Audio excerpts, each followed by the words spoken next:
About a year ago, we've been pressing in on this concept of bold humility in prayer.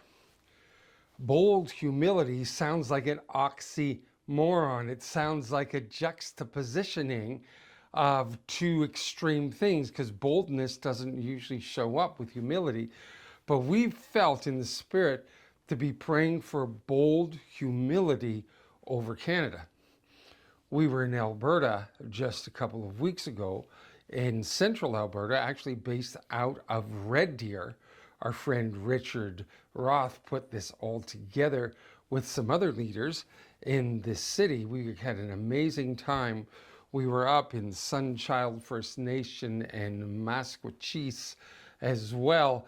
We put on a Why Israel conference with Stockwell Day. We built citywide prayer, met with many men's prayer breakfasts. I love that because a lot of the prayer movement is there's a lot of females, and I'm grateful that there's so many. But to see so many men's breakfasts in one city was amazing.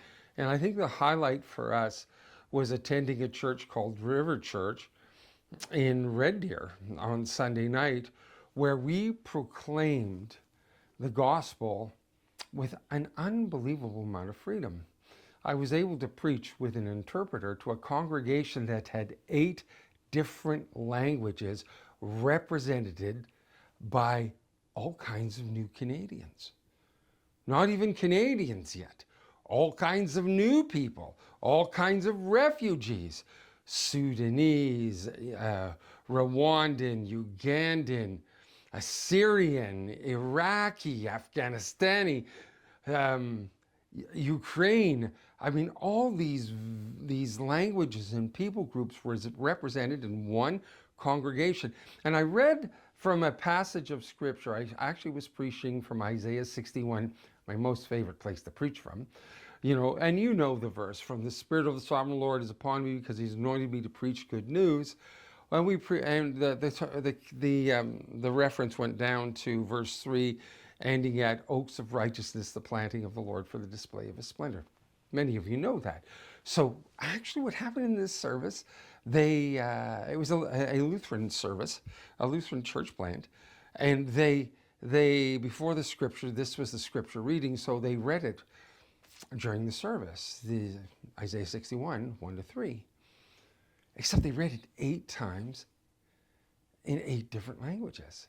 And every time they read it, you could sense a boom in the spirit because we were declaring this over Red Deer. But we weren't just declaring it in English.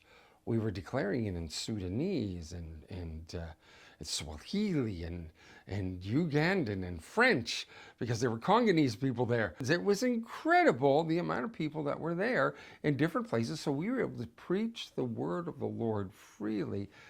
The crux of the preach was this: God sent you here to be a blessing to Canada. God sent you here to preach good news, to set captives free. So I know that many of us have a lot of political opinions on the amount of immigration we have, and we have a lot, and I would agree, we maybe have a little bit too much, and maybe a lot too much, because we just don't have the wherewithal to care for these people. But nevertheless, they are here. And because they are here, it is our responsibility to preach good news to the poor. How many times have we heard this about Revelation 22, that this is Canada's role to be leaves of healing to the nations? And we know that they're coming here.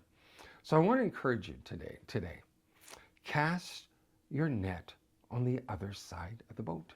Jesus said that to the disciples, cast your net on the other side of the boat. We have people coming right to us, our nation. We could complain. We could be concerned, we can worry, we can even say, hey, there might be even a takeover or an overthrow. There's a lot of that talk out there. There could be a lot of this. But cast your net on the other side of a fence. Cast your net on the other side of opinion. Cast your net and go fishing. It is time to go fishing. Let me tell you the highlight of that trip. And there were a lot of highlights. There were a lot of amazing things. I've said this often, and I believe it wholeheartedly, that God is doing big things in little places in Canada. Brad and I had the opportunity to meet with 30 young Muslim men to discuss Israel and Palestine. You can imagine how vigorous a discussion that was, and it was. But our real intention wasn't just to argue about the validity of Israel, where it stands in the Bible, the history of Israel. We were there to really talk about Jesus. That was the main deal. The main thing is to keep the main thing, and the main thing is Jesus. And so we wanted to talk to these young men about Jesus. We had a powerful time. And the outcome of the hours of debate, 30-something against 2, that was the odds. And it was vigorous at times. Some were even offended and left. But that's okay. The vast majority stayed. And the vast majority said to us, when are you coming back? I'm so grateful for that, for the opportunity to preach. And I want to say this to you. We see all these people coming. We see all people from all over the place, a lot of distress, whether it is a plan of the enemy, whatever what the enemy uses for evil, God will turn it around for good. And this is the opportunity to preach. So I will say to you one more time, get out there. You're the pastor of the street. Better yet, you're the evangelist of your street. You are the evangelist in your workplace. You are the evangelist at your school.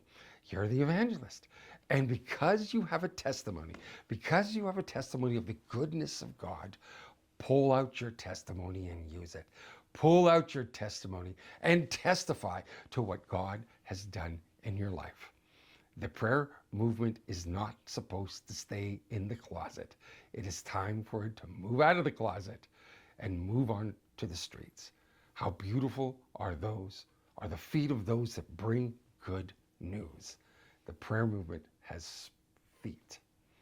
My name is Chris Byberg, the director of the National House of Prayer.